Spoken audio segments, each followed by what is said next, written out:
Welcome back. Did you know that vibration is everywhere?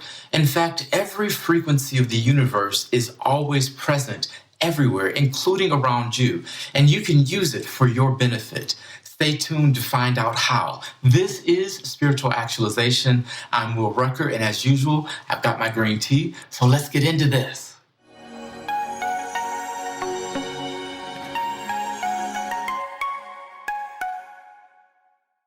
You know, when I first began my spiritual journey, things like vibration and frequency were just within the spiritual community, but now vibes are becoming mainstream. In fact, you can go to Hallmark or another card retailer and find cards that say sending you good vibes.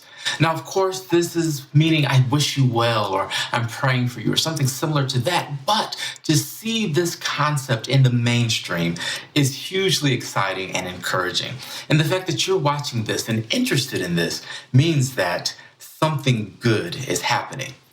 Now, always be mindful when something good is happening, there can be a underside of that that's not as positive. And in this instance, the becoming of a mainstream idea is actually something we have to just be mindful about because we don't want to trivialize how important vibration is. Trivializing it makes it meaningless, and it's not meaningless. I come from the Christian tradition, as many of you know. And if you come from that tradition, you're probably familiar with how the Bible begins. And it begins with God speaking, saying, "Let there be light." Well, we know that light is a wave. It's also one of the things that we anticipate becoming as we go through this spiritual journey.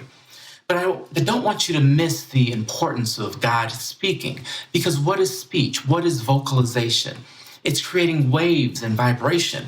So the entire universe, whatever your portrait of God may be, it was created out of wavelengths. In fact, science confirms that even objects that seem to be solid are actually made up of vibration, and they're moving all about just very, very rapidly so that we can't tell that it's actually empty space moving back and forth. Of course, this video is not about quantum physics and all the things we're discovering there, but I just want to introduce that background because as we talk about vibration, I want you to know this isn't just some foo-foo out there concept. This is literally the fabric of the world. So again, what is vibration? Well, another way to say that is tone or frequency. All of you listen to music, I assume. I mean, if you're a normal person, you listen to music. And if you're normal, you also hit the like button. Thank you. I have to do that for YouTube. They make me do it. They say you have to make people like your video. But in all seriousness, I know that you have at least experienced tuning in to the radio station. And every now and again, when you go through a tunnel or get out of range, the signal doesn't come in as strong. You hear interference or distortion. Well, what you're receiving in that radio is a frequency. You turn to 105.7 or 98.2 or whatever your station may be. You're tuning in to a particular frequency. Well, again, the entire universe emits frequency. In fact, you have your own frequency. Some people call it an aura, some people call it a vibe, but it's all really trying to articulate or express the same thing. But here's the thing about it. When you tune in to 105.293, you are actually just picking one of really an infinite spectrum of frequencies that are available. It doesn't mean nothing is coming through from 98.2 or 88.3 or whatever it may be. It doesn't mean those signals aren't present and available to you. It just means you haven't tuned your receiver to hear that frequency. And that's really what this is about, making sure we tune ourselves to the frequency that we wish to inhabit. We call this thing reality, but we could also call it a station. And the station of your life is creating this world you see and experience.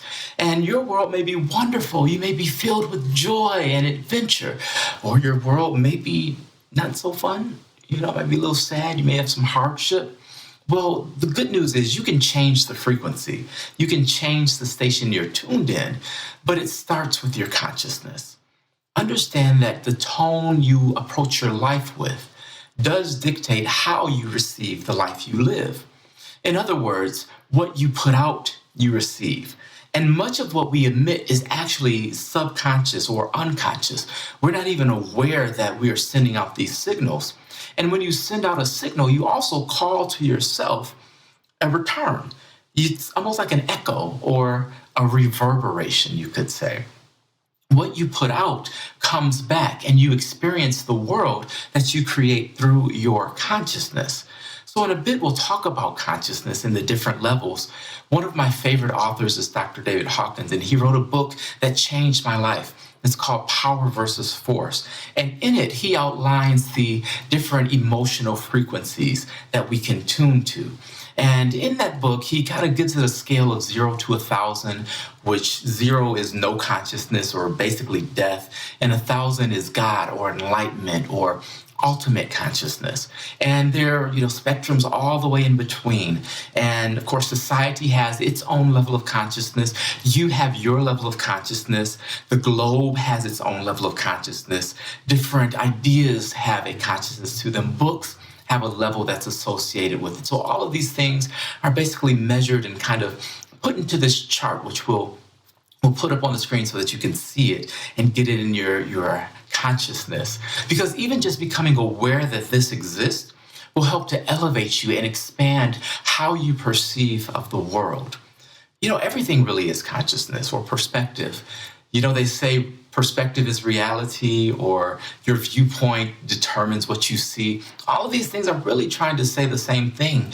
And don't take them so literally. A lot of times we get trapped in the literal words that are spoken or shared, but we shouldn't be trapped by that. We should recognize the intent behind the message. I often teach classes on communication, and one of the things I outline for the students is there are 3 ways we communicate: the words we say, what we mean by the words we say, and how we say them. And then I always say, and guess what? There's actually a 4th element, and that is worldview. But what I want to focus in on for a second is what you mean by what you say. Oftentimes, there are arguments in theological circles about what a particular verse of scripture may mean. And they're saying, well, it says X, Y, and Z. But what does it mean? What did the author intend to convey to you? When Jesus says turn the other cheek, what is he actually trying to convey? Is he literally saying turn your face? Well, there is some validity to that, but it's so much more. And just so that you understand, Jesus is one of my favorite teachers. Even though I don't really ascribe to the Christian teachings in mainstream Christianity, evangelical Christianity, Jesus is an enlightened master like no other. He is so powerful, and his insight and wisdom and the way that he perceived the world is something that I'm still learning from. And as far as I can see, I'll learn from him for the rest of my life. So I hope that you can kind of disassociate the enlightened one or the anointed one, Jesus, from some of the baggage with Christianity. But getting back to this frequency, what you tune into, that's really what you're going to receive. So tuning into the Bible, you can tune in with a lens of bigotry and being outdated, or you can tune in with a more metaphysical receiver and see the bigger picture, see the story that it's telling, see the different amazing enlightened viewpoints that are presented. You get what I'm saying here? I know I can be kind of deep sometimes, so I try to make it easy to understand and put it in terms that make sense to people other than me. I make total sense to myself, but I totally recognize sometimes when you start talking about these very complex topics, it can be like, woo, what in the world? What's happening here? So this one I hope is a bit more straightforward, and I hope you're getting something out of this video so far. So stay tuned, there's more at the end. We're going to go through a few of the levels of consciousness. So with that, I just want to kind of return to this thought about attuning. We're all receivers. Individually, we receive. But as a society, we also have a receiver. I call that collective consciousness. So you have your individual state of consciousness or your particular vibration, the level you're tuned to, or the level you emit. And then the society you live within has its level. And for example, up until probably 100 years ago, maybe not even that long, society was under a 200 on this scale of consciousness. So it was really, really low. And this is why we saw death so young and so many challenges within our societies. Well, the global consciousness is elevating, and that's a good thing. But there are so many people whose individual consciousness has elevated to a point where they are so far beyond society that they almost feel like they don't fit, or they feel like they're from another planet, which that's another video. We'll talk about interplanetary beings. But for the sake of this conversation, people just feel like they're from another planet. And that's because their consciousness or their receiver is tuned to a different frequency. So this chart basically starts out at 0, as I mentioned, which is essentially death. As it goes up, you get to shame, which is just a step above it, and so much of religion is built on shame. The next level is guilt, and then apathy. And the thing about these levels is they're no good. They're no good at all. No, honestly, there's a purpose for these things. Again, all of these frequencies are constantly emitted everywhere at the same time. It's just what you're tuned into, and they're all necessary. So I don't want to kind of portray these lower ones as being evil, because they're not evil, but they are not necessarily healthful. Does that make sense? So after you get through apathy, you finally get to the stage called grief. And if you know anything about the cycles of grief, it can be a monster, right? But at least at the level of grief, you start to feel and you can experience. And at that point, there's hope. Because if you don't feel anything, if you're not alive, then you don't even recognize that, yes, there is actually more out there. So grief is a progress from this scale's point of view. Excuse me. The next level is going to be fear. And to be honest with you, most of the world is stuck at fear. So many of us are just fearful about everything. And we approach the world that way. When you approach the world from a fear base, then you're almost paranoid. It's like, what's going to go wrong? Things have been going well too long. Something's got to go bad. That's a fear statement. And fear really isn't just the emotion of, I'm afraid. It's kind of like that absence of love thing. It's like emptiness. You know, if you picture darkness, what is it? It's nothing. Darkness is nothing. But light is something. Well, fear is kind of like darkness.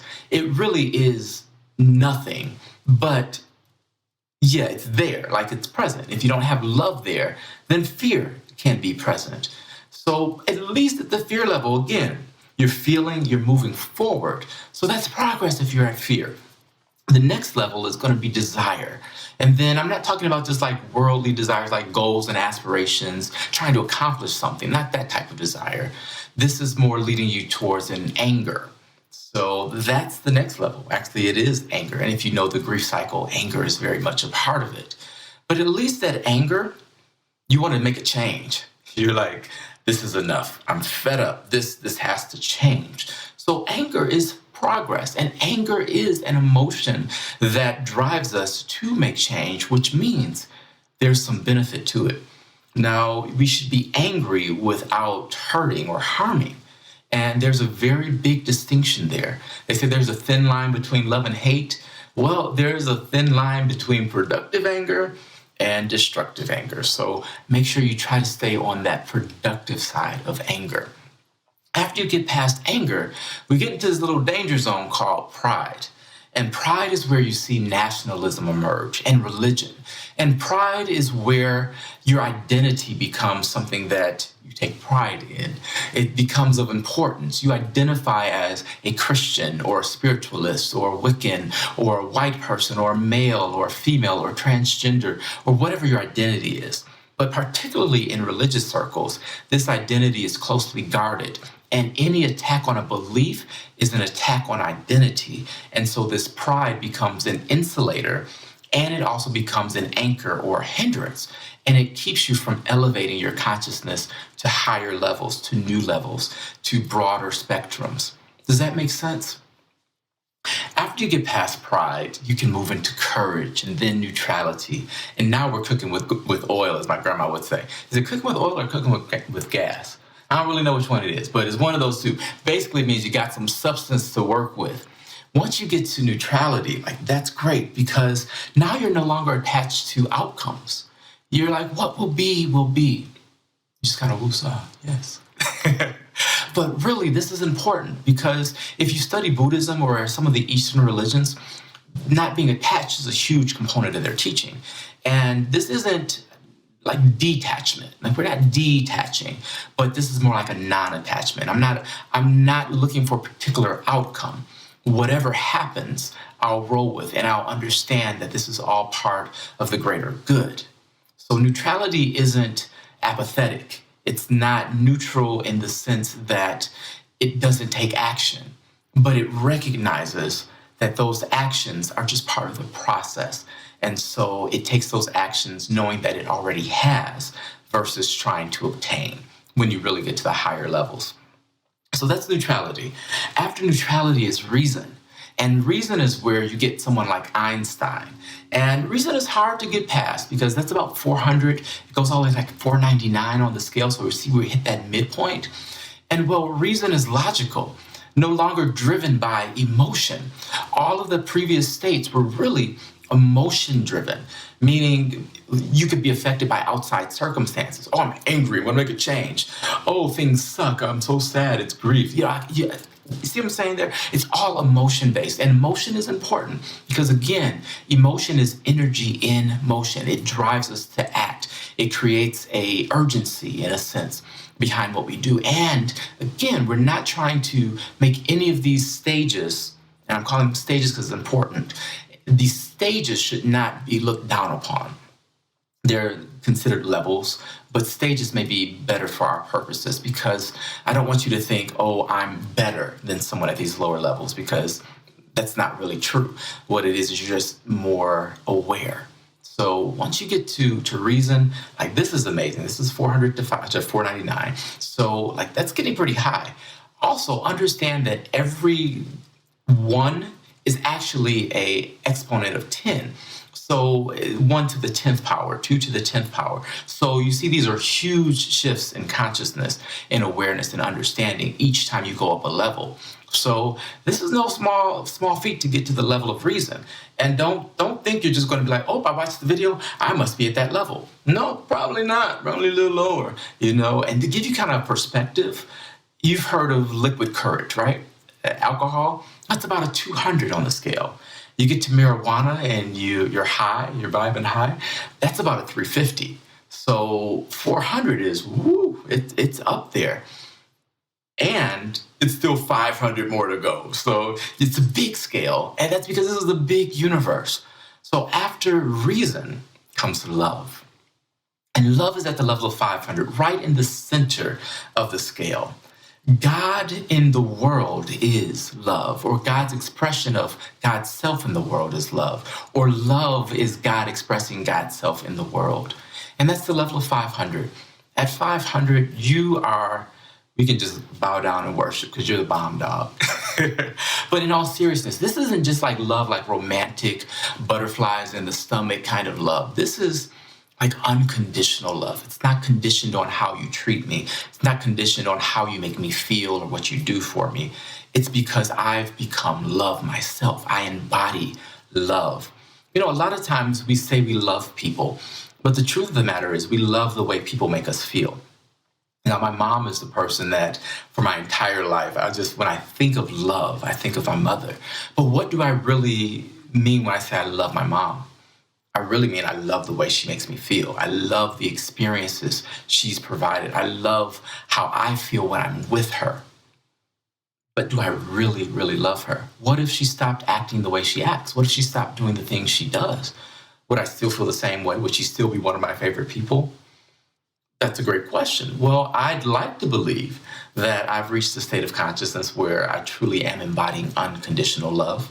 And I recognize that I can be at a certain level of consciousness in one area, and it doesn't necessarily carry over to every area. And that's a big key.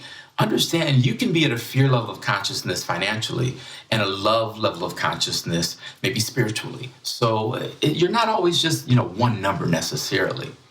So love is big. If you reach the level of love, you're like Mother Teresa or something. That would be a great example of someone at the love level. And this is so much bigger, again, than romantic love, although it includes romantic love. It's so much bigger than erotic love, though it includes erotic love. This is really kind of the agape, God love, meaning it doesn't require anything, but it does give. It does move into action. We could also call this compassion. Compassion is part of this stage here at love where you're moved with feelings for others, even those that can't repay or offer you any quote unquote benefit. So love, if we can just get the world to love, I'm telling you, this would be an amazing, amazing place. Like utopia, which of course utopia is interesting because it really means no place here, nowhere. So utopia is nowhere, but if it's nowhere, it means it's everywhere. That's a topic for a different video. So love is a level that if we can get our collective consciousness to, then literally every problem in the universe will disappear. Every single one. Poverty, strife, fear, resentment, hunger. I mean, you name it. Once you get to the level of love as a collective, you are ending any problem. So do you recognize why this is important? And here's another thing. People that vibrate at the level of love actually elevate the consciousness of others just by being in their presence, just by being aware. As you're watching this video, I'm guaranteeing you, you're raising your consciousness. You are elevating yourself just by becoming aware and hearing this information. You don't even have to get it. Like, you don't have to mentally understand any of this, but just hearing it is enough to inch you up the scale, which is good. And the more that you're around those who are higher in this level of consciousness, the higher you will grow. And one of the things that I'll back up to, like pride and fear, both of those levels are tricky because they really require help to get beyond. If you really want to move past pride, first of all, you got to recognize, ooh, I'm prideful. I probably should think about this. But if you want to move beyond that, you kind of need a teacher. And the same with fear. Fear is like that roadblock. It's like a wall and just there. And you really need someone to kind of reach in and pull you out, particularly someone around the love level to do that. So I just want to throw that tidbit in. Now, what comes after love? Well, after love is peace and joy and enlightenment. And actually, I believe it's joy, then peace, then enlightenment. But either way, those three levels, yes, ma'am, yes, sir, you are cooking with oil. So Jesus would be an example of someone at the enlightenment level. Buddha, Krishna, those type of people are the 1000s.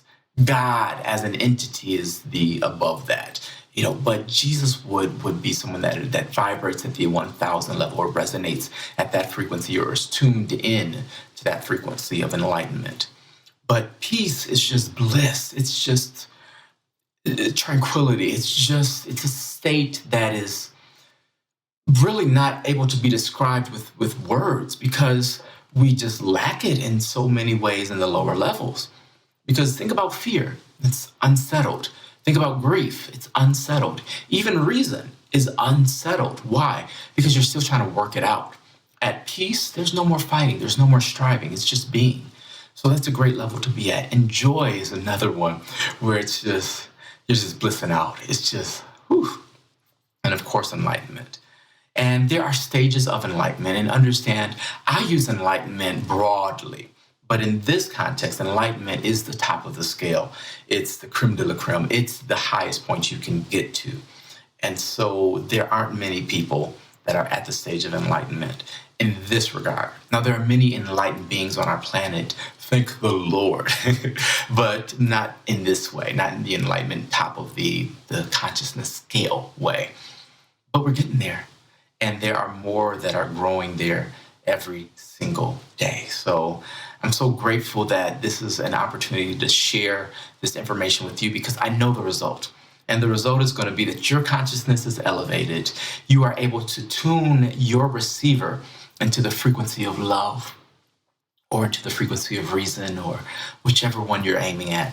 And you may hear some distortion because the collective consciousness, again, it's a little lower. It's more close to fear, maybe courage, somewhere in that area.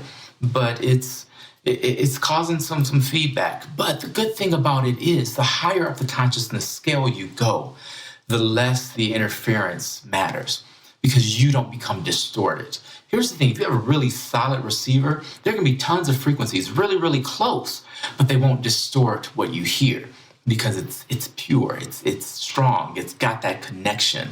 Well, the higher you go in consciousness, the less these lower levels will impact you and get you off course. You can still be influenced and understand that you're being pulled from both directions. And while I'd love to say that the top is much stronger than the bottom, really they're not. They are almost equivalent forces in a sense. Of course, we know that love wins. We know that enlightenment will be the ultimate result. And we also know that that doesn't mean that you can't have some experiences that pull you down. And we are seeing this in the world today where leaders are rising up that are at lower levels of consciousness than previous leaders. So it's something to be mindful of.